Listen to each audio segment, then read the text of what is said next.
අයිබෝවන් අද අලුතෙන් අපි පටන් ගන්න පාඩම නිපුණතාව 6 මතකයි මෝටර රථයක ප්‍රධාන අවයව පද්ධති නඩත්තු කිරීමේ හැකියාව ප්‍රදර්ශනය කරයි කියන නිපුණතාවය යටතේ නිපුණතාව මට්ටම 6 3 අද අපි සාකච්ඡා කරන්නේ අණු වර්ගයේ එන්ජිම් වර්ගීකරණය වී ඇති ආකාරය. මෙහි විෂය අන්තර්ගතය වෙන්නේ ඔබ ඉදිරියේ දිස්සෙනවා අභ්‍යන්තර දහන එන්ජිමක මූලික ක්‍රියාකාරීත්වය. අභ්‍යන්තර දහන එන්ජිමක් කියලා කියන්නේ මොකද්ද? ඒක ඇතුලේ සිද්ධ වෙන්නේ මොනවද? ඊට පස්සේ අණු ඇටුම් එන්ජින් වර්ගීකරණය. ඉන්ධන වර්ගය අනුව පිස්ටන් පිහිටීම අනුව ජොලන ක්‍රමය අනුව නොයෙක් විදිහට එන්ජින් වර්ගීකරණය වෙලා තියෙනවා. අපි ඒක ගැන සාකච්ඡා කරනවා. පීඩන පරිමාණ වෙනස් වීම. ඊට පස්සේ ක්‍රියාකාරී මූලධර්ම. සිව් පහර එන්ජින් ඔබ දකිනවා for stroke engine, to stroke engine කියලා ජාති දෙකක්.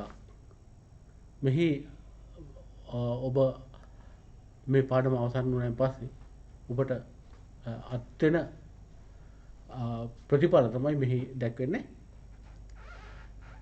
ඔබට පුළුවන් වෙන්න ඕන එන්ජින් විවිධ ප්‍රභේද යටතේ වර්ගීකරණය කරන්න. එන්ජිම ක්‍රියාකාරීත්වයට දායක වන සිද්ධි 4. ඒ කියන්නේ සිව් පහර, දෙපහර එන්ජින්. දැන් අපි හිතමු මෙහෙම මල්ලි කෙනෙකුට කවුරු හරි ඔබේ සහෝදරයෙක් අහනවා මොකද්ද ටූ ස්ට්‍රෝක් එන්ජින් එකක් කියලා කියන්නේ. එහෙම නැත්නම් දෙපහර එන්ජින් එකක් කියන්නේ මොකද්ද කියලා යාළුවෙක් නැත්නම් ඔබේ සහෝදරයෙක් අහනවා. අහපුවම ඔබට පුළුවන් වෙන්න ඕනේ ඒක ඇඳලා කියලා දෙන්න. මේ මෙහෙමයි මේකේ මේ දෙපහර කියන්නේ මේ වගේ එන්ජින් එකක් කියලා. සිව් පහර කියන්නේ මොකද්ද? සිව් පහර ක්‍රියාකාරීත්වය කොහොමද කියලා ඔබට විස්තර කරන්න පුළුවන් වෙන්න ඕනේ. සිව් පහර හා දෙපහර එන්ජින් වල සමානකම් තියෙනවා. ඔය දෙකේම පිස්ටන් තියෙනවා, ක්‍රෑන්ක් තියෙනවා, හුඟක් සමානකම් තියෙනවා. ඒ වගේම අසමානකම්ත් තියෙනවානේ. මේ තියෙන අසමානකම් සහ සමානකම් පැහැදිලි කරන්නත් ඔබට පුළුවන් වෙන්න ඕනේ. අපි ඉස්සෙල්ලාම කතා කරමු මොකක්ද එන්ජිමක් කියන්නේ? එන්ජිනයක් කියන්නේ සද්ද ඇහෙන, එහෙම නැත්නම් කැරකෙන එහෙම එකක්ද? එන්ජිමක් කියලා කියන්නේ අපි මේකේ හඳුන්වා ගැනීමක් ගත්තොත් යම් කිසි ශක්තිය ආකාරයක් අපි ගන්න ශක්ති ප්‍රභේද තියෙනවා. ඔබ ඉගෙනගෙන තියෙනවා විද්‍යාව කරනකොට. නොයෙක් ශක්ති ප්‍රභේද මොනවාද? චාලක ශක්තිය, විභව ශක්තිය, යාන්ත්‍රික ශක්තිය, ඔය වගේ ශක්ති ප්‍රභේද ගොඩක් තියෙනවානේ. මෙම එක ශක්තිය ආකාරයක් ආයේ තවත් ශක්තිය ආකාරයකට පත් කරන මෙවලමක් එහෙම නැත්නම් උපකරණයක් අපි හඳුන්වන්න පුළුවන් එන්ජිමක් කියලා. නමුත් අපි මේ ඔය සියලුම ලෝකේ තියෙන එන්ජින් ගැන කතා කරන්න අපිට දැන් මේ අවස්ථාවේ බෑ. මෝටර වාහන සඳහා බහුලව භාවිත කරන්නේ ඉන්ධන ලෙස පෙට්‍රෝලියම් තෙල් පාවිච්චි කරනවා. පෙට්‍රෝලියම් තෙල් බොහෝ සමහරවිට ගෑස් පාවිච්චි කරන්න පුළුවන්. ඔය ඔක්කොම පොළවෙන් ගන්න පෙට්‍රෝලියම් ඉන්ධන පාවිච්චි කරලා දහනය කරලා වෙලා ශක්තිය ලබාගෙන ඒ ශක්තිය යාන්ත්‍රික ශක්තිය බවට පත් කරන මෙවලම තමයි අපි වාහනවල පාවිච්චි කරන්නේ. ඉතින් මේවයි දහනය අභ්‍යන්තර දහන එන්ජිමක් කියලා කියන්නේ මේ දැන් සමහර එන්ජින් තියෙනවා බාහිර දහන එන්ජින් එන්ජිමක් කියලා කියන්නේ දැන් ඔය තාප බලාගාරවල එහෙම පාවිච්චි කරන්නේ. ඒ කියන්නේ එන්ජිමට පිටින් තමයි දහනය සිද්ධ කරන්නේ. දහනය සිද්ධ කරලා හුමාලය අරන් ඇවිල්ලා එන්ජිම ක්‍රියා කරන්නේ හුමාලේ. ඒවා බාහිර දහන එන්ජින්. නමුත් දහනය එන්ජිම තුල සිද්ධ වෙනවා නම් අපි මේ එන්ජින් හඳුනනවා අභ්‍යන්තර දහන එන්ජින් කියලා. මෙතනදී සිද්ධ වෙන තාප රසායනික පරිවර්තනයක්. රසායනික ශක්තිය තාප ශක්තිය හරහා චාලක ශක්තියට බවට පත් කරන උපකරණ තමයි අපි මෙතන පාවිච්චි වෙන්නේ. ඒ කියන්නේ එන්ජින් තමයි පාවිච්චි වෙන්නේ. මේ වගේ එන්ජින් තියෙන කොටස මේ තියෙන්නේ තාප රසායනික එන්ජින්. අපි කතා කරන්නේ මේ අණු ඇටුම් එන්ජින් ගැන. අණු ඇටුම් එන්ජින් අපිට ප්‍රධාන වශයෙන් බෙදන්න පුළුවන් පොලිඟු දහන එන්ජින් සහ සම්පීඩන දහන එන්ජින් කියලා. සම්පීඩන දහන එන්ජින් නැවත අපිට සම්පීඩන දහන එන්ජින් සහ පොලිඟු දහන එන්ජින් කියන එන්ජින් ಜಾති දෙකම නැවත අපිට වර්ගීකරණය කරන්න පුළුවන් සිව් පහර එන්ජින් සහ දෙපහර එන්ජින් කියලා. මේ තියෙන්නේ අභ්‍යන්තර දහන අණු ඇටුම් එන්ජිමක සිද්ධ වෙන ශක්ති පරිවර්තනය. මම මේක ඔයිට කලින් පාඩමකට ඉදිරිපත් කළා මට මතකයි. මේ එන්ජිමක ශක්ති පරිවර්තනය සිද්ධ වෙන්නේ කොහොමද කියලා අපි මෙතනදී විශේෂයෙන්ම මේ ශක්ති පරිවර්තනය කොහොම සිද්ධ කරන සිව්පහර සහ දෙපහර ගැන ඔබට කියලා දෙනවා. ඒකින්ද අපි මුල්ම රූපරාමු විදියට ගමු. මෙතන මොකද වෙන්නේ? මෙතන අපි කියනවා චූසන නල හමුව කියලා. මේ චූසන නල හමුව තුලින් ඉන්ධන සහ වාතය සමහර ලාවට දැන් සම්පීඩන දහන එන්ජිමක නම් මේක තුලින් එන්නේ වාතය විතරයි. පුලිඟු දහන එන්ජිමක නම් පුලිඟු දහන එන්ජිමක් කියලා කියන්නේ මේ වගේ පුලිඟු පේනුවක් මගින් දහනය සිද්ධ කරන එන්ජිමක නම් මේක තුලින් ඉන්ධන සහ වාතය මිශ්‍රණයක් තමයි එන්නේ. සිලින්ඩරය තුලට ඇවිල්ලා ඒ සම්පීඩනය කරලා මේ පුලිඟු පේනුවකින් දහනය සිද්ධ කරලා නැත්නම් දහනය ආරම්භ කරලා එහෙම නැත්නම් ඉන්ධන විදලා දහනය ආරම්භ කරලා ඒ ඉතින් හට ගන්නා තාප ශක්තිය නිසා හට ගන්න ප්‍රසාරණය මේ පිස්ටන් එක පල්ලෙහාට තල්ලු කරනවා. එතනදී වෙන්නේ යාන්ත්‍රික ශක්තිය බවට පරිවර්තනය වෙනවා. මේ තියෙන පිටාර වායුවේහි අඩංගු ಜಾති. ජලය, නයිට්‍රස් ඔක්සයිඩ්, කාබන් මොනොක්සයිඩ් ඔය වගේ ಜಾති. ඒ ටික පිටට යවන එක අභ්‍යන්තරයේ දහනය සිද්ධ කරලා එන්ජිමක ශක්තිය ලබාගෙන ඊට පිටට යවන එක තමයි කරන්නේ. ඉතින් මේ එන්ජින් ගැන කතා කරන්න අපිට මෙන්න මේ වචන ටික නම් ඉගෙන ගන්න ඕනේ. මේ අපි හොඩිය දන්නේ නැතුව ඒ කියන්නේ අකුරු දන්නේ නැතුව අපිට වචන කියන්න බෑනේ. ඒ වගේ එන්ජින් එක ගැන කතා කරනකොට මේ වචන ටික එන්ජිමේ හොඩිය වගේ. මොනවාද? ඉහළාන්ත සීමාව, පහළාන්ත සීමාව, පහර, ඇමදුම් පරිමාව, සිලින්ඩර ධාරිතාව, එන්ජිම් ධාරිතාව, දහන කුටීරය, කම්පීඩන අනුපාතය කියන වචන හරියට එන්ජිම ගැන කතා කරනකොට තියෙන අකුරු වගේ. මේ රූපරාමුව තුල තියෙනවා ඔබට පේනවා ඔය වචන කිහිපයක්. ඉහළාන්ත සීමාව කියලා කියන බලා ගන්න මේ පිස්ටන් එක මේ හොඳයි බෝරෙන් පටන් ගමුකෝ. මේ බෝරය කියලා කියන්නේ සිලින්ඩරයේ විෂ්කම්භය. අපි ඒක සාමාන්‍යයෙන් අපේ ව්‍යවහාරය තුල බෝරය කියලා හඳුනන්නේ. BORE. ඇමදුම් පරිමාව කියලා කියන්නේ මේ පිස්ටන් එකෙන් උඩට විස්ථාපනය කරන්න පුළුවන් හරි එහෙම නැත්නම් මේකට පිස්ටන් ඩිස්ප්ලේස්මන්ට් කියලා කියනවා. පිස්ටන් විස්ථාපනය කියලා කියනවා. මේ අමදන්න පුළුවන් අමදනවා කියන නතු ගාලා දාන්න පුළුවන් පරිමාව. මේ ඇමදුම් පරිමාව රැඳෙන්නේ පිස්ටන් එක යන ඉහළම සීමාව ඉහළ අන්ත සීමාව කියලා හඳුන්වනවා. මේක টপ ඩෙඩ් සෙන්ටර් කියන ඉංග්‍රීසි අකුරු වචන තුනේ මුල් අකුරු තුනෙන් හඳුන්වනවා TDC කියලා. TDC පිස්ටන් එක තියෙන පහළම සීමාව අපි හඳුන්වනවා bottom dead centre. Bottom dead centre අපි මේක හඳුන්වනවා BDC කියලා. ඒතකොට මේ අතරතුර දුර පහර කියලා හඳුන්වනවා. පිස්ටන් එක ඉහළ මුදුන් සීමාවට ගියන් පස්සේ ඉතුරු වෙන මෙතන මේ ටික තමයි දහනය සිද්ධ කරන කුටීරය. ඒ දහන කුටීර පරිමාව කියන්නේ මේ කොටස.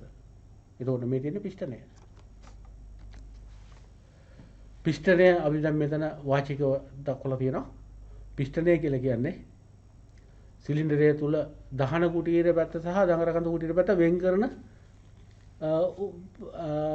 වෙන් කරලා වායු මුද්‍රාවක් ඇති කරන කොටස. එහෙම නැත්නම් අණු ඇටුම් චලිතය ඇති කරන උපාංගය. බෝරය කියලා කියන්නේ පිස්ටනේ ක්‍රියා කරන සිලින්ඩරයේ විෂ්කම්භය. මම කිව්ව ටික තමයි වෙන්නේ තියෙන්නේ. පහළාන්ත සීමාව කියලා කියන්නේ සිලින්ඩරය තුල පිස්ටනය දඟර කඳ දෙසට ගමන් කරනට යන අන්තිම සීමාව. ඉහළාන්ත සීමාව කියන්නේ පිස්ටන් එක මුදුනටම යනකොට ගිහිලා නවතින තැන. සිලින්ඩරය තුල පිස්ටන් හිසතේ ආන්ත ලක්ෂය TDC කියලා හඳුන්වනවා. පහර කියලා කියන්නේ මේ දෙක අතර දුර. මේ දෙක අතර දුර අපි හඳුන්වනවා පහර කියලා. ඇමදුම් පරිමාව මම කලිනුත් කිව්වා. පිස්ටනය විසින් මේ පිස්ටන් ඩිස්ප්ලේස්මන්ට් එහෙම නැත්නම් පිස්ටන් විස්ථාපනය කියලා කියනවා. පිස්ටනය විසින් අමදන්න පුළුවන්. එහෙම කියන්නේ අතු ගාලා දාන්න පුළුවන් පරිමාව. ඒ කියන්නේ පහරේ පරිමාව තවත් ඉදින් කියනවා. දහන කුටීරය අපි ඉස්සෙල්ලා විස්තර කළා. දහන කුටීරය මොකක්ද කියලා ඉහළාන්ත සීමාව වෙන පිස්ටනේ පැමිණෙන විට පිස්ටනය සහ සිලින්ඩර හිස අතර සාධන කුටීරය අපි කියනවා දහන කුටීරය කියලා. අපි දැන් මේ රූපරාමයෙන් ඔබට පෙන්නනවා බෝරය. බෝරය අපි දැන් දන්නවා මොකක්ද කියලා. පහර කියන්නේ මොකක්ද කියලා දන්නා පිස්ටන් එකේ ඉහළාන්ත සීමාව සහ පහළාන්ත සීමාව දුර. බෝරය D සහ පහර S වූ එන්ජිම් සිලින්ඩරයක සිලින්ඩර් ධාරිතාවය කියලා කියන්නේ. ඒතර පහරේ පරිමාව. මේක ඉතා වැදගත්. මොකද එන්ජිමක කැපැසිටි එක එහෙම නැත්නම් එන්ජිම් ධාරිතාවය කියන එක හඳුන්වන්නේ මේ සිලින්ඩර් ධාරිතාවය කියන එක හඳුන්වන්නේ. සිලින්ඩර් ධාරිතාවය කියලා කියන්නේ 5D වර්ගය වැඩි කිරීම S බෙදීම 4. මෙතන ඇත්තටම ඉතින් තියෙන පොඩි අංක ගණිතමය මේ සිලින්ඩරයක පරිමාවයේ සමීකරණය. 4න් 5D වර්ගය කියලා කියන්නේ. D කියලා කියන්නේ මෙතන බෝරේ විස්කම්භය. එන්ජිම් ධාරිතාවය කියලා කියන්නේ දැන් අපි එක සිලින්ඩරයක පරිමාව හොයවන්නේ. ඉතින් ඒකේ එන්ජින් සිලින්ඩර් 4ක් තියෙනවා නම් ඒ සිලින්ඩර ගන්නෙන් වැඩි කරනවා. සිලින්ඩර් ධාරිතාවය දැන් මෙතන නම් 4න් වැඩි කරනවා. මේකේ සිලින්ඩර් 6ක් තියෙනවා 6න් වැඩි කරනවා. n කියලා කියන්නේ සිලින්ඩර ගණන. n කියලා කියන්නේ සිලින්ඩර ගණන. ඊළඟට අපිට ඊට වැදගත් එකක් හම්බ වෙනවා. මේක නිතරම කතා කරන්න සිද්ධ වෙනවා සම්පීඩන අනුපාතය. මේ රූප රාමුව තුලින් ඒක පැහැදිලි කරලා තියෙනවා. මේ තියෙන්නේ සම්පූර්ණ සිලින්ඩරේ. මේ තියෙන්නේ සම්පූර්ණ සිලින්ඩරේ සමාන කොටස් 6කට බෙදලා දහන කුටීරය වාගේ තව පසුගුණයක් තියෙනවා සිලින්ඩරේ. අපි දැන් මේ TDC වලට ගියාම පිස්ටන් එක නතර වෙන තැනින් උඩනේ දහන කුටීරය කියන්නේ. එතකොට මේ දහන කුටීරය වාගේ තව පසුගුණයක් තියෙනවා. තව තියකින් කියනවනම් මුළු සිලින්ඩරයේ ධාරිතාවයට මුළු සිලින්ඩරයේ ධාරිතාවය නේ මේ සිලින්ඩරේ කියවම පිස්ටනේ පහළ කොටසක් අයිති වෙනවනේ. පිස්ටනේ ඉහළ පිස්ටනේ සිලින්ඩරයේ BDC වලින් ඉහළ කොටසේ ධාරිතාවයට දහන කුටීර ධාරිතාවය දක්වන අනුපාතය අපි හඳුන්වනවා සම්පීඩන අනුපාතය කියලා. පිස්ටන් එක TDC වලට ගියන් පස්සේ ඉතුරු වෙන්නේ දහන කුටීර පරිමාව. එතකොට අපි මේක මෙතන සමීකරණයක් විදිහට ලියනකොට කම්ප්‍රෙෂන් රේෂියෝ කියන එක CR කියලා දක්වලා තියෙනවා සම්පීඩන අනුපාතය. CR piston විස්ථාපනය piston displacement volume of piston විස්ථාපනය අපි හඳුන්වනවා volume piston VD කියලා volume of displacement දහන කුටියේ පරිමාව volume of combustion chamber VC. ඒතකොට මුළු පරිමාව කියලා කියන්නේ මේ කොටසේ මුළු පරිමාව කියලා කියන්නේ VD ධන VC. ඒකට දහන කුටියේ පරිමාව දක්වන අනුපාතය VC. එතකොට සමීකරණය compression ratio එහෙම නැත්නම් සම්පීඩන අනුපාතය සමානයි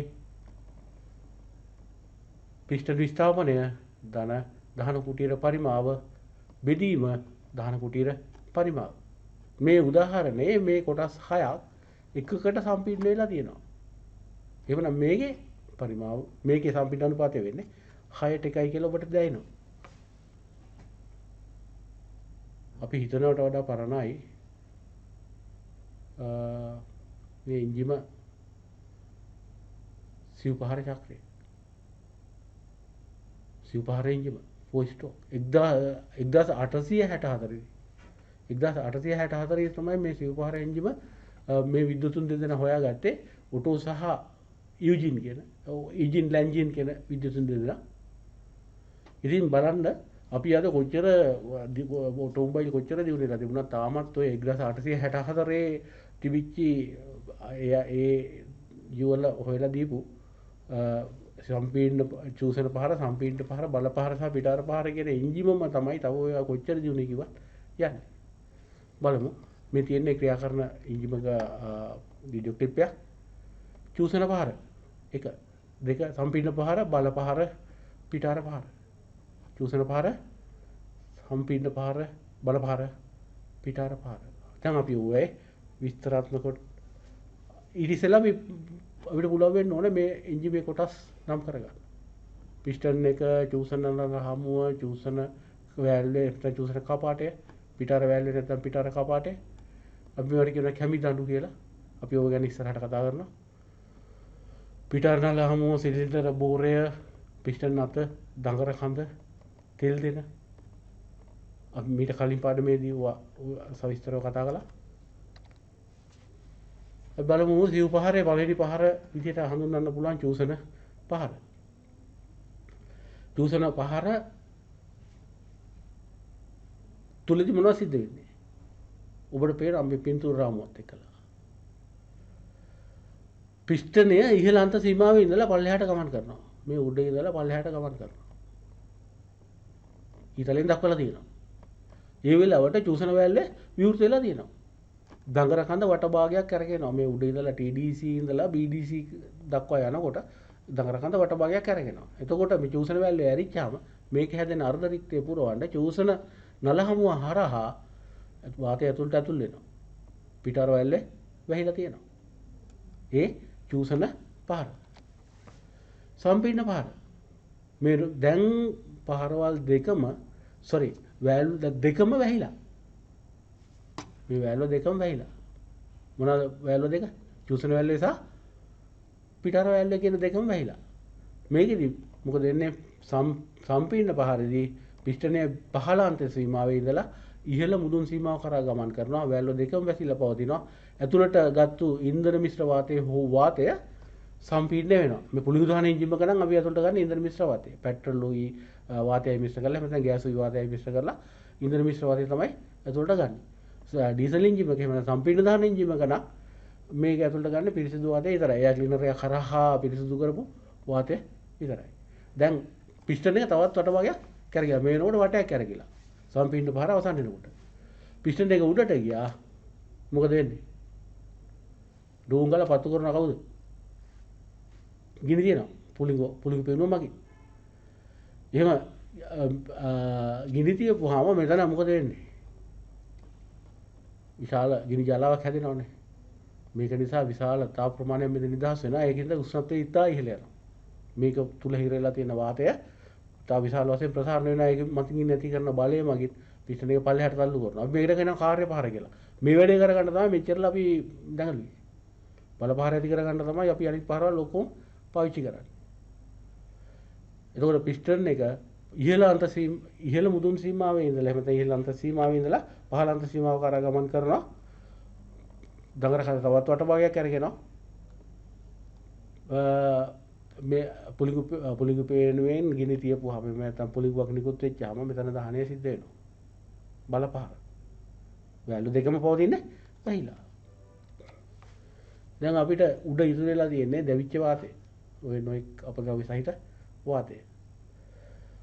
මේ වාතය පිට කරලා හරින්න ඕන. පිට කරලා හරින්න නම් අපි විවෘත කරනවා පිටාර වැල්වේ. පිටාර වැල්වේ විවෘත කරපුවාම පිටාර වැල්වේ විවෘත කරලා පිස්ටන් එක ඉහළට යවනකොට නැත්නම් පහළ අන්ත සීමාවේ ඉඳලා ඉහළ මුදුන් සීමාව කරා ගමන් කරනකොට මේක ඇතුළේ තියෙන පිටාර වාතය ඇමදලා අමිරුම් පරිමාව කියන්නේ ඒකයි. ඇමදලා නැත්නම් සෙප්ට් ඒකට ඉංග්‍රීසි වචනේ සෙප්ටෙලියම් කියන එක සීප් කරලා එළියට දානවා. මේක තමයි අර බටේ දිගේ ගිහිල්ලා පිටාර නල හමුව දිගේ ගිහිල්ලා සයිලන්සර් එකෙන් පිට වෙන වාතය. දැන් ඔබට පුළුවන් වෙන්න ඕන මේ සිව්පහර විස්තර කරන්න. දැන් ඔය සිව්පහර ක්‍රියාවලියට ඊටාම වැදගත්ම මෙහෙයක් ඉටු කරන දේ තමයි මේ සිලින්ඩරයට විවෘත වෙලා තියෙන කපාටය. වැල්ලේ. කපාටේ පිහිටලා තියෙන විදිහ තමයි මේ පෙන්නලා තියෙන්නේ. සිලින්ඩර් හිසේ කපාට තලව්ව. එහෙම නැත්නම් වැල් සීට් කියලා මේකට කියන වැල් සීට් එක ගහනවා එන්ජින් එක බැල කරනකොට ඔබ අහලා ඇති. මේ තියෙන කපාටේ මුහුණත මේ මුහුණත මෙතෙන්ට හේතු වෙලා තමයි මේ අවශ්‍ය මුද්‍රාව ඇති කරන්නේ. ඒතකොට කපාටය රඳවගෙන ඉන්න කපාට නියමුව තුල. කපාට නියමුව තුල තියෙන කපාටේ මේ සිලින්ඩර් හිසේ කොටසක් කපාටේ සහ කපාට තලවුව පිහිටුව ඇති විදිය තමයි රූපරාමුවෙන් පෙන්නන්නේ. මේ තියෙන කපාටේ සවි කරලා තියෙන විදිය. හැමතිස්සෙම කපාටයක් තියෙන වැහිලා. කපාටය වැහිලා තියෙන මේ ස්ප්‍රින් ලෝඩ් එක නිසා. මේ ස්ප්‍රින් එකෙන් උඩට ඇදගෙන තියෙන්නේ. ඒක හයි කරලා තියෙන විදිහ තමයි මේ තියෙන්නේ. ඔබ සමහරලාවට මේ අපි කරන්නේ 12 වසරේ වනේ. 12 වසරේ පාඩම් වල පුනරීක්ෂණයක් මේ කරන්නේ. සමහර විට ඉස්කෝලේ යන කාලේ මේවා ගලවලා තියෙන්න ඇති. සමහර විට මේ ගලවලා තියෙන්න ඕන. හැබැයි ඉතින් මෙහෙමයි දැන් ගත වෙන්නේ අඳුරු කාලයක්. අපි පොඩ්ඩක් පාඩමෙන් බැහැර වෙමු. අපි ගත කරන්නේ අඳුරු කාලයක්. ඉතින් කියමනක් තියෙනවානේ. අඳුරට සාප කරනවට වඩා ඉටිපන්දමක් දල්වන්න කියලා. අඳුරට සාප කරලා කාටවත් යහපතක් සිද්ධ වෙන්නේ නැහැ. ඉතින් අපිට ඉගෙන ගන්න විදියක් නැහැ, ඉස්කෝලේ යන්න විදියක් නැහැ, පන්ති යන්න විදියක් නැහැ, බෝල ගන්න විදියක් නැහැ කියලා එල්ල සාප කර කර හිටියට වැඩක් නැහැ. ඉටිපන්දම දැල්ලෝ. ඉටිපන්දම නෙමෙයි. මේ රජයේ මේ රූපවාහිනී නාලිකා හරහා ඔබට ගහලා තියෙනවා ෆ්ලෑෂ් ලයිට් එක. මේක ඉටිපන්දම නෙමෙයි. මේ වගේ පාඩමක් ගෙදරට එන එක ෆ්ලෑෂ් ලයිට් එකක් ගහපු එක. මේව YouTube වලින් අපහො ගන්නත් පුළුවන්. ඒකින්ද ඉතින් හැබැයි අර දවල් කාලේ වගේ සම්පූර්ණයෙන්ම මේක සම්පූර්ණ කරන්න බෑ. රාත්‍රී කාලේදී අපිට ලයිට් ගහලා දෙන්න පුළුවන්. ඉතින් අඳුරු තියෙන වෙලාවට. නමුත් සම්පූර්ණයෙන්ම ආවරණය කරන්න බෑ. කරන්න දෙයක් නැහැ. හැබැයි සාප කරනවට වඩා මේකෙන් ප්‍රයෝජන ගන්න. හොඳයි අපි කතා කළේ මේ තියෙන්නේ වැල්ලේ එහෙම කපාටේ සවි කරලා තියෙන විදිහ. එතකොට මේ කපාටේ නොඑක් දත්යන් කපාට මේක හයි කරායින් පස්සේ තියෙන මේ කපාට දුණු උස වැදගත්. මෙතන මේ නම් කරලා තියෙන කපාට දුණු නැවතුම මෙතන මේ ලොක් දෙක දාලා තමයි මේක ඇත්තටම කරන්න ඕන ප්‍රැක්ටිකල් එකක් කියන්නේ මේක පෙන්වන්න පුළුවන් රූප වලින් මේ කපාටය දාලා මේ ස්ප්‍රින් එක ලෝඩ් කරලා මේ ලොක් දෙක දාන එක කපාට අගුළු දාන එක ඉතින් ප්‍රැක්ටිකල් එකක්. ඉතින් අපි දැන් මේකේ පෙන්නලා තියෙනවා කපාටේ සවි වෙන විදිය.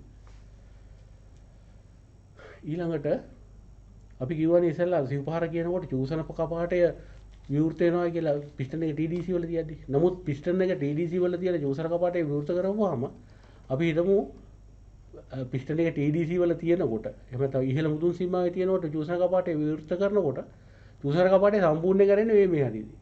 ඊට පස්සේ මේ හරියට ඇවිල්ලා මෙතනින් වැහෙනවා නම් BDC වලදී චූසන කපාටය වහනවා නම් මේ හරියදී වැහෙන්න පටන් ගන්න ඕනේ. මේ හරියදී වැහෙන්න පටන් ගන්න ඕනේ. එහෙම වුණොත් මේ වේගෙන් වැඩ කරන එන්ජිමක අපිට විනාඩියකට වඩා 3000ක වේගෙන් එන්ජිම දාවණය වෙනවා නම් මේ එකපාරක් සඳහා වැය වෙන්නේ තප්පරයකින් 100න් පංගුවයි. තප්පරයකින් 100න් පංගුවක් කියලා කියන්නේ ඇහි පිල්ලම් ගහන වෙලාව වෙනොත් 5න් පංගුවක්. ඔබට ඇහි පිල්ලම් ගහන්න ගත වෙන වෙලාව වෙනොත් 5න් පංගුවක්.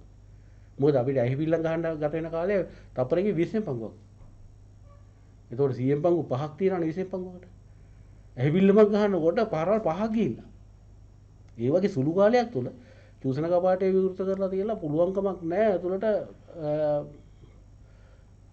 වාතය පුරව ගන්න.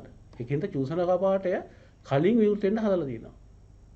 ඒ වගේම BDC පහුවෙලා මෙතෙන්ට එන ගලොත් දැන් ලොරිය පස්සේ යනකොට ලොරිය පිටිපස්සේ යනවා shopping bag පන්නන්නේ. මොකද ලොරිය පිටිපස්සේ හැමතිස්සෙම රික්තයක් හැදිලා තියෙනවා. අර එතන වාතය පිරලා නැහැ. පිස්ටන් එක පල්ලෙහාට ගිහිල්ලා තියෙන කොටත් පිස්ටන් එක පල්ලෙහාට ගිහිල්ලා තව ආයෙ උඩට එනකොලොත් මේ උඩ තිබිච්ච රික්තේ තියෙනවා. ඒක නිසා චූසන කපාටය BDC පහුවෙලත් එහෙනම් පහළාන්ත සීමාව පහුවෙලා තව ටිකක් හැරලා තිබ්බට පාඩුවක් වෙන්නේ නැහැ. මේ තියෙන පිටාර කපාටයේ ක්‍රියාව. පිටාර කපාටයත් දැන් බලපහරේ පල්ලෙහාට පිස්ටන් එක එනකොට මෙන්න මේ හරියට පිටාර කපාටේ විවෘත කළොත් තමයි දැන් ඒක උඩ තියෙන පීඩනය ඉවත් වෙලා පිටාර පහරට ලේසි වෙන්නේ. නැත්තම් පිස්ටන් එකට ආයෙ අමාරුයි උඩට යන්න. ඒකින්ද පිටාර කපාටේ විවෘත කරනවා BDC වලට කලින්.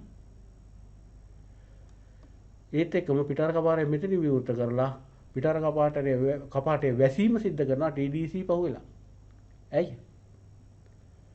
TDC වලට කලින් පිටාර කපාටය වැහුනොත් එහෙම TDC වලදී වැහුවොත් අර දහන කුටීරය තුල තිබිච්ච වාතයට යන්න විදියක් නැහැ. දැන් අපි වතුර කෝපයක් එළියට විසි කරනකොට කෝපය විසි කරන්නේ නැහැ. ඒ වගේ පිස්ටන් එක පිටාර කපාටය ඇරලා තිබුණාට අර වතුර කෝපෙ තිබිච්ච වතුර ටික එළියට දාලා කෝපය අපි අතේ තියාගන්නවා වගේ පිස්ටන් එක අර තියෙන වාතය ටික එළියට දාලා පිස්ටන් එක ඇතුළේ තියෙනවා. ඒකින්ද මෙතනත් සියලුම වාතය පිටාර වාතය පිට කරලා හරින්න තමයි TDC පහු කරලා පිටාර කපාටේ වැසීම සිද්ධ කරන්නේ. ওই දෙකම එකතු කරලා ගත්තාම අපි මේකට කියනවා කපාට මුහුර්තන සටහන කියලා. මෙතන IO කිව්වේ IO කියලා කිව්වේ inlet valve open. චූසන කපාටේ විවෘත වෙන අවස්ථාව. අපි අර කලින් මේ තියෙන්නේ චූසන මේ නිල් පාටින් දක්වලා තියෙන්නේ. චූසන කපාටේ විවෘත වෙන අවස්ථාව. මෙතන මේ කෝණ සාමාන්‍යයෙන් මේකට අගයන් කියන්න බෑ. මොකද නිෂ්පාදකයෝ මේ කෝණ වෙනස් කරලා තියෙන්නේ එක එක එන්ජින් වලට එක එක ගණන්. ඒකින්ද අපිට මේ කෝණ වල අගයන් නියත නැහැ. එන්ජිමෙන් එන්ජිමට වෙනස්. එතකොට මේ තියෙන පිටාන කපාටය චූසන කපාටය විවෘත වෙනවා. IC කියලා කියන්නේ ඉලෙක්ට්‍රල් ක්ලෝස්. චූසන කපාටය වහනවා. ඊට පස්සේ මොකද වෙන්නේ? බල පහර යනවා පල්ලෙහාට පිස්ටන් එක පහරවල් හතරක් තියෙනවනේ. චූසන පහර ගියා. ඊට පස්සේ මේ තියෙන සම්පීර්ණ පහර ආයෙ මෙතනින් බල පහර ගිහිල්ලා මෙතනදී පිටාර පහර පාටම් ගන්නවා EOBDC වලට කලින් විවෘත වෙනවා. පහළ අන්ත සීමාවට කලින් මාංශ ගන්නට කලින් විවෘත වෙනවා. විවෘත කරලා මෙයා EC exhaust valve close මෙන්න මෙතනදී ඒ කියන්නේ TDC පහු කරලා යම් අංශ ගන්න ගිහිලා තමයි මෙයා වැහිලා යන්නේ. මෙන්න මේ අතර කාලයක් තියෙනවා. අතරමැදි කාලය තුල දැන් පිටාර වෑල්ලේ වැහිමින් පවතිනකොට චූසන වෑල්ලේ විවෘත වෙමින් පවතිනවා. මෙන්න මේ කාලය අපිට කාර්මිකින් දීලා වැදගත් වෙනවා. අපි මේ කාලය හඳුනනවා උපරිපතන කාලය, overlap period. එතකොට overlap time. උපරිපතන කාලය. මේ උපරිපතන කාලය කාර්මිකයෝ ඉතාම ප්‍රයෝජනෙට ගන්නවා. උපරිපතන කාලයෙන් පස්සේ තියෙන පහර චූසන පහර. උපරිපතන කාලය සිදු වෙනකොට අවසන් වෙමින් පවතින පහර පිටාර පහර. එතකොට අපි උපරිපතන කාලය හොයාගන්නේ පිටාර වෑල්ලේ වැසෙමින් සහ චූසන වෑල්ලේ විවෘත වෙමින් පවතින අවස්ථාව උපරිපතන කාලය විදිහට අපි හඳුන්වනවා. එහෙම තමයි overlap period විදිහට. අපි ළඟට කතා කරන්නේ දෙපහර එන්ජිම ගැන.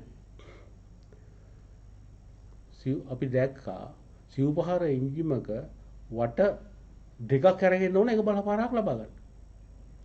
එක බලපාරක් ලැබෙන්නේ එන්ජිම වට දෙකක් කරගුණා. නමුත් දෙපහර එන්ජිමක් සකස් වුණා ඊට පහු කාලෙක එක වටයක් තුලදී බලපාරක් ලැබෙනවා. මේකත්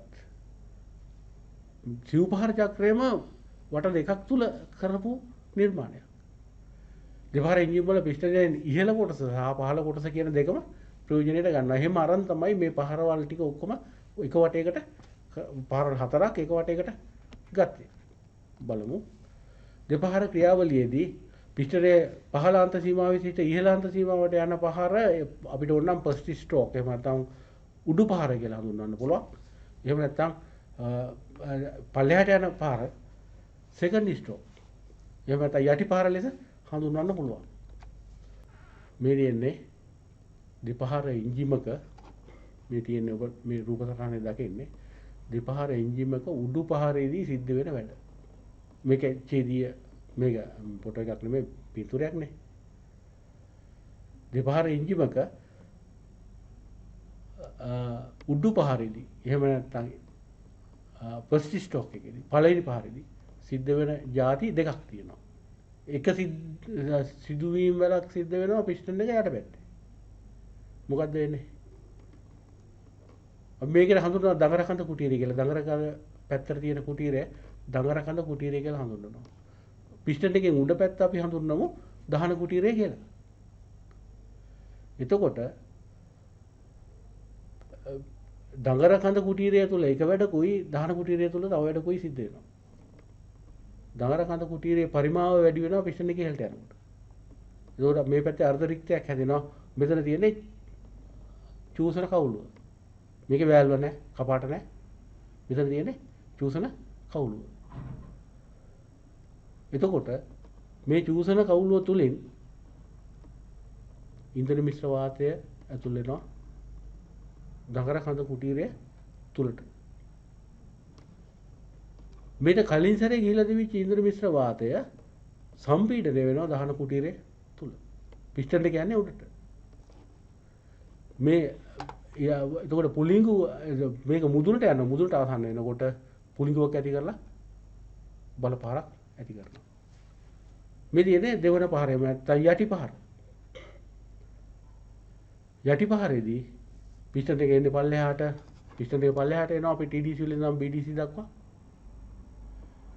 ඉස්සෙල්ලාම විවෘත වෙනවා පිටාර කවුළුව විවෘත වෙලා ඉරලා මෙතනින් පිටාර වාතය පිට වෙනවා මේකේ පීඩනය අඩු වෙනකොට ඊළඟට විවෘත වෙනවා මෙතනින් දක්වලා තියෙන බල හුමාරු කවුළුව. ඒකට දඟර කඳ කුටීරයේ තුල සිද්ධ වෙනවා අර කලින් පහරේ ඇවිල්ලා තිබිච්චි මේ ඉන්ධන මිශ්‍ර වාතය පොම්ප කරනවා උඩට. අපි මේකට කියන පෙර සම්පීඩනය කියලා. පෙර සම්පීඩනය කරලා බල හුමාරු කවුළුව තුලින් උඩට පොම්ප කරනවා. එතකොට 2 stroke එන්ජින් එක එහෙම නැත්නම් දෙපාර එන්ජින් එක තියෙන්නේ කවුළු. මේ කවුළු ඔපරේට් වෙන්නේ නැත්නම් මේ කවුළු ක්‍රියා කරන්නේ පිස්ටන් එක මගින්මයි. ඒකද වෙනම කපාට නැත. කපාට නැහැ. වැල් නැහැ. හැබැයි මේ තියෙන සරලම අවස්ථාව මේ දියුණු අවස්ථාවවලදී මේක දියුණු කරපු එන්ජින් වල අර non return වැල් එහෙම නැත්නම් අනාගමන කපාට දාලා තියෙනවා මේවා තුලින් මේ තත්ත්වය දියුණු කරන්න. එතකොට කපාට තුනක් තියෙනවා පිටාර කවුළුව පෝට් තුනක්. පිටාර කවුළුව චූසන කවුළුව සහ බලහුමාරු කවුළුව. Transfer port exhaust port inlet port කියලා. සිව්පහර එන්ජින් එක තියෙන ලක්ෂණ සහ දෙපහර එන්ජින් එක තියෙන ලක්ෂණ සංසන්දනයක් මේ ඉදිරිපත් වෙන්නේ. දෙපහර එන්ජින් එක එක් වටයක් සඳහා බලපහරක් ගන්න හම්බ වෙනවා. සිව්පහර එන්ජින් එක වට දෙකකින් බලපහරක් ලැබෙන්නේ. කපාට යන්ත්‍රයක් නෑ දෙපහර එන්ජින් එක. සිව්පහර එන්ජින් එක කපාට යන්ත්‍රයක් තියෙනවා. තෙල් දිනක් නඩත්තු කරන්න බෑ දෙපහර එන්ජින් එක. ඇයි දඟර කඳ කුටීරේ පාවිච්චි කරනවා. ඒත් එක්කම දෙපහර එන්ජින් එක කොටස් අඩු වෙන සැහැල්ලුයි. හැබැයි සමාන ධාරිතාවයක් සහිත සිව්පහර එන්ජින් එකට සාපේක්ෂව ජවය වැඩි. සාපේක්ෂව බරින් වැඩි සිව්පහර එන්ජින්. දෙපහර එන්ජින් එකට වඩා සාපේක්ෂව ජවය අඩුයි. ඇයි හේතුව? දෙපහර එන්ජින් එක සෑම වටයකටම බලපාරක් හම්බ වෙනවා. සිව්පහර එන්ජින් එක හම්බ වෙන්නේ වට දෙකකට බලපාරක් නිසා. ඊළඟට අපි ඔය තනි සිලින්ඩර් එන්ජින් එකකින් අපි දන්නා බලපාරවල් දෙකක් අතර පරතරය ගොඩක් වැඩි. බලපාරවල් දෙකක් අතර පරතරය වැඩි නිසා අපි මේක අඩු කරගන්න සිලින්ඩර් වැඩි ගන්න පාවිච්චි කරන එන්ජින් අපි හඳුන්වනවා බහු සිලින්ඩර් එන්ජින් කියලා. මේවා සිලින්ඩර පිහිටවල තියෙන ආකාර එක එක විදිහට පිහිටවල තියෙනවා. මේ තියෙන බහුල මෝටර් වාහන එන්ජින් වල කුඩා මෝටර් වාහන එන්ජින් වල සිලින්ඩර් පිහිටවල තියෙන විදිය අපි මේකට කියනවා සිලින්ඩර එකෙල්ලේ පිහිටුව. මේ උඩින් බලපුවාම මෙතන සිලින්ඩර හිස ගලවලා එල්ල මේ උඩින් බලපුවාම සිලින්ඩර පිහිටලා තියෙන විදිය. මේ ඒකේ පිස්ටන් දඟර කඳ පිහිටලා තියෙන විදිය. මේ පැත්තේ දක්වලා තියෙනවා සිලින්ඩර එකෙල්ලේ පිහිටපු එන්ජිමක් කැපුණු අවස්ථාවක්. එතකොට බහු සිලින්ඩර් එන්ජින් වල සිලින්ඩර් තිරස්ව ප්‍රතිවිරුද්ධව පිහිටපු අවස්ථාව තමයි මේ දක්වලා තියෙන්නේ. තිරස්ව ප්‍රතිවිරුද්ධ මේ තියෙන්නේ ඒකේ එන්ජිමක එන්ජිමක් ඒ කියන්නේ වැඩ කරන එන්ජිමක චිත්‍රයක් මත ෆොටෝ එකක් මේ තියෙන්නේ ඒකේ සලස්ම. තොර මේ තියෙන්නේ තිරස් ප්‍රතිවිරුද්ධව සිලින්ඩර් පිහිටවපු එන්ජින්. ඊළඟට සිලින්ඩර් ගන්න සාමාන්‍යයෙන් 6කට වඩා වැඩි වෙනකොට අනිවාර්යයෙන්ම අපි මේ පිහිටවීමට යනවා V හැඩය. V හැඩයට සිලින්ඩර පිහිටවනවා. V හැඩයට සිලින්ඩර පිහිටවනවා. පිහිටවපු අවස්ථාවක් තමයි මේ තියෙන්නේ. මේ තියෙන්නේ සතත්‍ය එන්ජිමක්. ඒත් එක්කම දැන් අපිට එතකොට එන්ජින් වර්ගීකරණය කරන්න පුළුවන් ආකාර දැන් කිහිපයක් හම්බුණානේ. දෙකක් හම්බුණා. ඒ එකක් මොකද්ද? සිව්පහර දෙපහර කියලා. ඊළඟට හම්බුණා සිලින්ඩර් පිහිටීම. සිලින්ඩර් පිහිටීම තිර අපි කිව්වා ඉන්ලයින් එහෙම නැත්නම් සිලින්ඩර් එකෙල්ලේ පිහිටීම. ඊළඟට තිරස් ප්‍රතිවිරුද්ධ. ඊළඟ තවත් ආකාර තියෙනවා. සාමාන්‍ය වාහනවල පාවිච්චි වෙන්නේ ওই තුන තමයි. තව තියෙනවා තාරකා ක්‍රමය කියලා එල්ල ඒක සිලින්ඩර් වටේට පිහිටනවා. සාමාන්‍ය ගුවන් යාන එන්ජින් වලට වගේ තමයි හැම යොදන්නේ. නමුත් වාහනවල පාවිච්චි කරන්නේ ওই ක්‍රම තුන. ඒත් එක්කම අපිට එන්ජින් වර්ගීකරණය කරන්න පුළුවන් තවත් ආකාරයක් තමයි පුලිඟු දහන සහ සම්පීඩන දහන කියලා. පුලිඟු දහන එන්ජින් එක විදුලි පුල්ලිංගු පේනුවක් මගින් මේ දාන කුටියට දාහනය ආරම්භ කරනවා. මෙතනදී සම්පීඩන දහන එන්ජිමක නම් මේ සම්පීඩනය වෙච්ච වාතය තුලට ඉන්ධන ධාරාවක් විදලා තමයි ඒකෙන් ඇති හට ගන්න ප්‍රතිරෝධය තුලින් තමයි දහනය සිද්ධ කරන්නේ. මෙතන හට ගන්නා තාප ශක්තිය නිසා මේ වාතාංශ සහ මේ ඉන්ධනාංශ අතර හැදෙන ඝර්ෂණය නිසා ඇති වෙන තාප ශක්තිය නිසා තමයි දහනය ආරම්භ වෙන්නේ.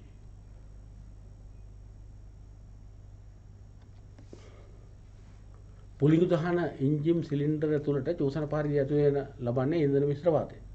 ඒකින්ද ඒකේ සම්පීඩන අනුපාතය අඩු අගයක් ගන්න. සම්පීඩන අනුපාතය කියපුවම දැන් දන්නවනේ අපි. සම්පීඩන අනුපාතය කිව්වේ මොකද්ද කියලා අපි කතා කරන්නේ කලින්. ඒක තමයි මම කිව්වා කලින්. ඔය වචන දන්නේ නැතුව අපිට මේ වචන කතා කරන්න බෑ. සම්පීඩන අනුපාතය 6ට එකේ ඉඳලා 12ට එක දක්වා විතරයි වාගේ තමයි පුලිංගු දහන එන්ජින් වල පාවිච්චි වෙන්නේ. නමුත් ඊට වැඩි සම්පීඩන අනුපාත පාවිච්චි කරනතර පුලිංගුවෙන් නඟු කරන්න ඉස්සෙල්ලා අක්‍රමවත් දහන සිද්ධ වෙන්න පුළුවන්. සම්පීඩන දහන එන්ජින් වලට මෙහෙම ගැටලුවක් නැහැ. මේක ඇතුළේ පිරිසිදු වාතය ඒත් එක්කම සම්පීඩන අනුපාතය අඩු වුණොත් එහෙම ගිනි ගන්නෙත් නැහැ. ඒකින්ද 14ට එකේ ඉඳලා 22ට එක දක්වා පමණ ඉහළ සම්පීඩන අනුපාත පාවිච්චි කරනවා සම්පීඩන දහන එන්ජින් වල. එතකොට පුලිංගු දහන සහ සම්පීඩන දහන කියලා මේ එන්ජින් වර්ගීකරණය කරන්න පුළුවන්. ඊළඟට අපි කතා කරමු සිසිල්න පද්ධතිය. සිසිල්න පද්ධතිය අපි ඉන්ධන වලින් ගන්න තාප ශක්තියෙන් පිටාර වායු හරහා කෙලින්ම පිට වෙනවා 35%. මේක 100ක් නම් 35%ක්ම පිටාර වායු හරහා පිට වෙනවා. 10ක් ඝර්ෂණය සඳහා වැය වෙනවා. මෙන්න මේ 130 තවත් 130ක් මේකෙන් ඉවත් කරන්න ඕන. අපි එතකොට බලන්න කොයිතරම් ශක්ති හානියක් මෙතන සිද්ධ වෙනවද කියලා. ඒකට ඉතින් අපිට කරන්න දෙයක්වත් නැහැ. මේ ක්‍රමය තුල යාන්ත්‍රික ජවය විදිහට පාවිච්චි කරන්නේ 125යි. එතකොට 130ක් සිසිල්න පද්ධතියෙන් ඉවත් කරන්න ඕන. ඒ සඳහා පාවිච්චි කරන සිසිල්න ක්‍රම දෙකක් තියෙනවා. ඒ දෙක එකක් වාත සිසිල්න ක්‍රමය, අනිත් එක අනියම් වාත. එහෙම නැත්නම් ජල සිසිල්න ක්‍රමය. මේ තියෙන්නේ ඒ සිසිල්න ක්‍රම දෙක.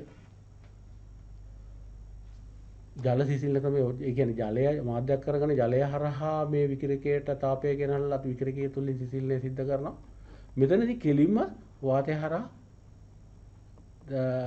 වාතය තුලට තාපය මුදා හැරලා සිසිල්නය කරනවා. මේ සිසිල්න වරල් වලින් අර වාතයත් එක්ක ගැටෙන ස්පර්ශ පෘෂ්ඨය වැඩි කරනවා. මෙතන ජල මේ අතර පිහිටි ජල කුහර තුලින් ලබා ගන්න වාතය මේ ජලය හරහා විකිරකයේ තුලට අපි ඕව ගැන කතා කරනවා. සිසිල්න පද්ධතිය ගැන අපි වෙනම පාඩමක් තියෙනවා. අපි මෙතනදී එතකොට අපි දැනගන්න ඕනේ. එතකොට එයා කූල් වෝටර් කූල් කියලා එන්ජින් වර්ගීකරණය කරන්න පුළුවන්. ඒ කියන්නේ වාත සිසිල්නය සහ ජල සිසිල්නය කියලා. දැන් අපි වර්ගීකරණය කරන්න උත්සාහ කරමුකෝ. කොහොමද කරන්නේ? මේ දැන් අපි ඉගෙන ගත්තු ඒවා පාවිච්චි කරලා වර්ගීකරණය කරමු. ඒතකොට ක්‍රියාකාරී මූලධර්මය අනුව දෙපාර සහ සිව්පාර ලෙස එන්ජින් වර්ගීකරණය කරන්න පුළුවන්. භාවිත ඉන්ධන වර්ගය අනුව පෙට්‍රල්, ඩීසල්, ගෑස් ආදී ලෙස එන්ජින් වර්ගීකරණය කරන්න පුළුවන්. ජොල්න ක්‍රමය අනුව, ඒ කියන්නේ පත්තු කරන විදිය අනුව එන්ජින් වර්ගීකරණය කරන්න පුළුවන්. කොහොමද? පුලිංගු දහන, සම්පීඩන දහන කියලා. සිලින්ඩර් ගණන අනුව කියන්න පුළුවන්. Cylinder 1 cylinder and single cylinder engine. දැන් මෝටර් සයිකල් වල තියෙන single නැත්නම් 2 cylinder engine. සිලින්ඩර් 3 ඔය මරුති වගේ වාහන වල කුඩා මේ වාහන වල තියෙන මේ සිලින්ඩර් 3යි. සිලින්ඩර් 4, 6, 12, 8 ඔය ආදී විදියට වර්ග කරන්න පුළුවන් සිලින්ඩර් ගණන අනුව. සිලින්ඩර් පිහිටුව ඇති ආකාරය අනුව. ඒ කියන්නේ V type engine, inline engine, horizontal low post, තිරස් ප්‍රතිවිරුද්ධ එන්ජින් ආදී විදියට එහෙමත් වර්ගීකරණය කරන්න පුළුවන්. සිසිල්න ක්‍රමය අනුවත් වර්ගීකරණය කරන්න පුළුවන්. අපි ওই ටික ඔක්කොම දැන් හදාගන්නවා. මෙතනදී අපි මේ වීඩියෝ ක්ලිප් එක තුළ ඉදිරිපත් වෙනවා කොහොමද සිව්පහර එන්ජිම වැඩ කරන විදිය, ඒත් එක්කම දෙපහර එන්ජිම ක්‍රියා කරන විදිය, ඒත් එක්කම මේ දෙක කොහොමද සංසන්දනය වෙන්නේ කියලා මේ වීඩියෝ ක්ලිප් එක අපි නරඹමු.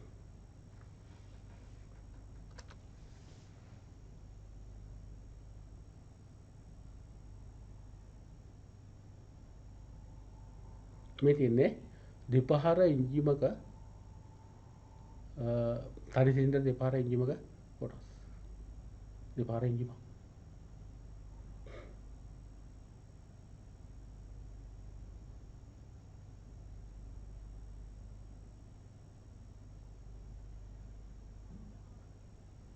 ඔය ඔබේ වම් පැත්තෙන් ඔබට පේන්නේ සිව්පහර එන්ජිමක් ක්‍රියා කරන ආකාරය. දකුණු පැත්තෙන් පේන්නේ දෙපහර එන්ජිමක් ක්‍රියා කරන ආකාරය. කවුළු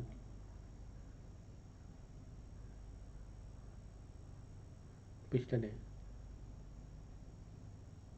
ඔබට පේනවා ඇති කවුළු විවෘත වෙනවා. මෙතන ඔබ දකින්නේ සිව්පහර එන්ජිමක කපාට ක්‍රියා කරන ආකාරය.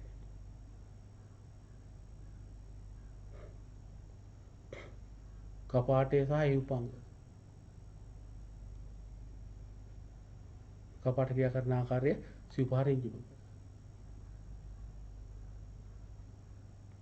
සැලකිලි මගින් කපාට විවෘත කිරීම සහ වැසීම.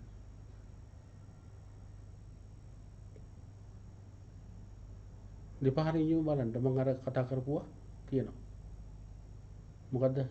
චූසන කවුළුව තුලින් ඇතුළට වාතය ඇදෙන උඩ පැත්තේ යට පැත්ත සමානද යට පැත්තේ වාතය ඇදෙනවා චූසන කවුළුව තුලින් අන්න අර අපි අර කතා කරපු පොසිස්ටෝක් එක එහෙම නැත්නම් උඩු පාර.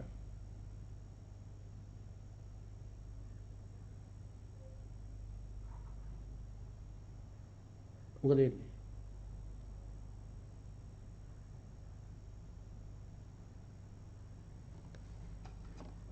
පිටාර කපාටේ නැත්නම් පිටාර කපාටේ නෙමෙයි කවුළුව තුලින් පිට වෙනවා වාතය.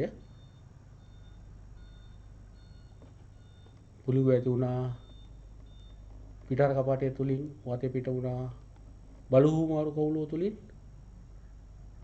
වාතය ඇතුළු වුණා. එතකොට මේ පිස්ටන් එකේ යටපැත්ත සහ උඩ පැත්ත කියන දෙකම ප්‍රයෝජනයට ගැනෙනවා දෙපහර එන්ජිම තුල. මේ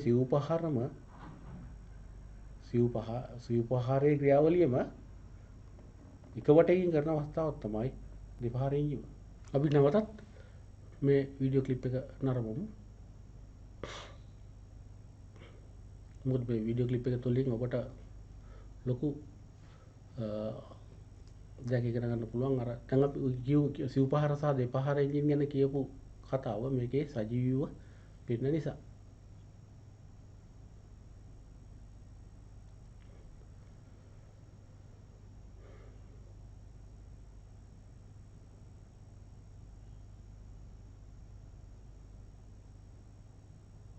සිව්පහර එන්ජිම වම් පැත්තේ දෙපහර එන්ජිම දකුණු පැත්තේ තිබුණේ. දෙපහර එන්ජිමක සිලින්ඩර් කවුළු සිලින්ඩර් වල පිටලා තියෙන කවුළු. මොනවද අපි කතා කළා? කවුළු වර්ග තුනක්. චුස්තර කවුළුව, පිටාර කවුළු සහ බලුහුමෝර් කවුළුව. සිව්පහර එන්ජිමක වැල්ව සහ පිස්ටනය ක්‍රියා කරන විදිය.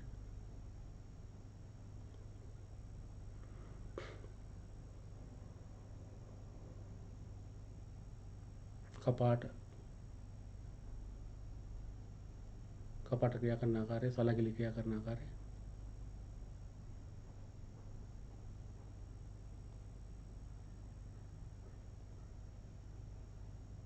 දෙපහර එන්ජිමක නැවත වරක් මේ දෙවෙනි වතාවට පෙන්වන්නේ පිටාර කවුළුව වැහෙනවා, උඩ සම්පීඩන වෙනවා, පිස්ටන් එක උඩු පහරේ උඩට යනවා. TDC වලට ආසන්න වෙන පුලිඟු හන්නේකුත් වෙනවා. ඒ හේතුවෙන් පල්ලෙහාට එනවා. ඉස්සෙල්ලාම විවෘත වෙන්නේ පිටාර කවුළුව. දැන් උඩ තියෙන පීඩනය අඩු වුණා. බලහුමාරු කවුළුව විවෘත වෙනවා. පිස්ටන් එකේ තියෙන විශේෂ හැඩය මගින් වාතය උඩට යොමු කරනවා. යටපැත්තේ පිස්ටන් එකේ යටපැත්තේ පෙර සම්පීඩනය නැම නැත්නම් අපි ඒකට කියනවා ප්‍රීකම්ප්‍රෙෂන් පෙර සම්පීඩනය කියලා. මේ ක්‍රියාවලිය මගින් අර සිව්පහර චක්‍රයේ තිබිච්ච පාරවල් 4 පාරවල් 2කට ලඝු වෙලා තියෙනවා.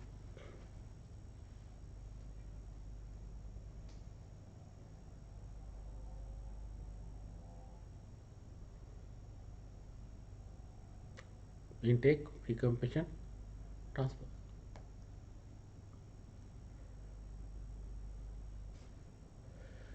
හොඳයි දැන් අපි මෙච්චර කතා කරපුවා සාරාංශගත කරමු. සාරාංශයක් විදියට ගමු.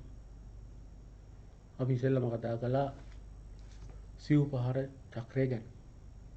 සිව්පහර චක්‍රයේ අපි හඳුනාගත්තා පහරවල් 4 පළවෙනි එක චූසන පහර සම්පීඩන පහර සහ බල පහර පිටාර පහර කියලා. ඒතකොට මේ පහරවල් 4 ක්‍රියාත්මක වෙන්න එන්ජිම වට දෙකක් කරගෙන ඕනේ කියලා අපි දන්නවා. ඒත් එකම එන්ජිමක තිබිච්ච අර පාරිභාෂික වචන අපි හඳුනාගත්තා. ඊළඟට ඒත් එකම දෙපාර එන්ජිම් වල සෑම වටයකටම බල පහරක් ලැබෙනවා. මේකේ අනිත් වෙනස තමයි තෙල් දෙනක් පවත්වා ගන්න පුළුවන්කමක් නැහැ. තෙල් දෙනක් කියලා කියන්නේ ඔයිල් සම්ප්. තෙල් දෙනක් පවත්වා ගන්න පුළුවන්කමක් නැති හේතුව මොකද්ද? එන්ජින් අර පිස්ටන් එකේ යටිපැත්ත අපි සම්පීඩන ක්‍රියාවලිය සඳහා පාවිච්චි කරනවා. ඒතකොට ට්‍රාන්ස්පෝර්ට් එක තුලින් උඩට තෙල් ගහනවා. එතකොට පත් වෙන්නේ නැහැ. ප්ලග් වැහෙනවා. උඩට තෙල් ගහලා තෙල් පිච්චිලා යනවා. ඒකින්ද තෙල් දෙනක් නැත්නම් ඔයිල් සම්පයක් පවත්වන්න පුළුවන්කමක් නැහැ. පොලිගු දහන සහ ඊළඟට අපි කතා කළා බහු සිලින්ඩර් එන්ජින් ගැන. බහු සිලින්ඩර් එන්ජින් වල සිලින්ඩර් ආකාර කිහිපයකට පිහිටවලා තියෙනවා කියලා. මොනවාද මේ ආකාර? වාහන එන්ජින් සඳහා බහු සිලින්ඩර් එන්ජින් වල අපි පිහිටවලා තියෙන්නේ ඉන්ලයින්. ඒ කියන්නේ සිලින්ඩර් එකෙල්ලේ පිහිටවීම, තිරස් ප්‍රතිවිරුද්ධ පිහිටවීම සහ වී හැඩේ පිහිටවීම. මේ අතරින් අඩු සිලින්ඩර් ගණනක් සහිත බොහෝ වාහන එන්ජින් පිහිටවලා තියෙන ඉන්ලයින් ක්‍රමයට. ඊළඟට පොලිගු දහන සහ සම්පීඩන දහන වශයෙන් එන්ජින් පවතිනවා. දැන් උදාහරණ හොඳම සරලම උදාහරණ තමයි ඩීසල් එන්ජින් සහ පෙට්‍රල් එන්ජින්. පෙට්‍රල් එන්ජිම පොලිගු දහන එන්ජිමක්, ඩීසල් එන්ජිම සම්පීඩන දහන එන්ජිමක්. හැබැයි අපිට පොලිගු දහන සහ සම්පීඩන දහන කියන එක එහෙම මේ පෙට්‍රල් ඩීසල් කියලා වෙන් කරන්න බෑ. මොකද පෙට්‍රල් නොවන ඉන්ධනත් පාවිච්චි කරනවා පොලිගු දහන සඳහා. උදාහරණයක් විදිහට ගෑස් LP ගෑස් වලින් වැඩ කරන එන්ජින්, භූමි තෙල් වලින් වැඩ කරන එන්ජිනුත් පොලිගු දහන එන්ජින්. ඒ වගේම නැප්තා වලින් වැඩ කරන එන්ජින් සම්පීඩන දහන එන්ජින්. ඩීසල් විතරක් නෙමෙයි. තව අපි ඉස්සරහට ඉගෙන ගන්නකොට වතේදී. දැන් අපිට එන්ජින් වර්ගීකරණය කරන්න ක්‍රම අපේ ඉගෙනුම් පළවල තිබුණේ ඒකනේ. ඔබට එන්ජින් වර්ගීකරණය කරන්න පුළුවන් වෙන්න ඕනේ. ක්‍රියාකාරී මූලධර්ම අනුව එන්ජින් වර්ගීකරණය කරන්න පුළුවන් කොහොමද? සිව් පහර සහ දෙපහර විදිහට. ඉතින් භාවිත වෙන එන්ජින් අනුව ඉන්ධන වර්ගය අනුව එන්ජින් වර්ගීකරණය කරන්න පුළුවන්. Petrol engine, diesel engine, gas engine, naphtha ආදී විදිහට. ඊළඟට අපිට මේකට යොදලා තියෙන ජවලන ක්‍රමය අනුව එන්ජින් වර්ගීකරණය කරන්න පුළුවන්. කොහොමද? පොලිගු දහන, සම්පීඩන දහන කියලා. එතකොට ඊළඟට සිලින්ඩර් ගණන අනුව එන්ජින් වර්ගීකරණය කරන්න පුළුවන්.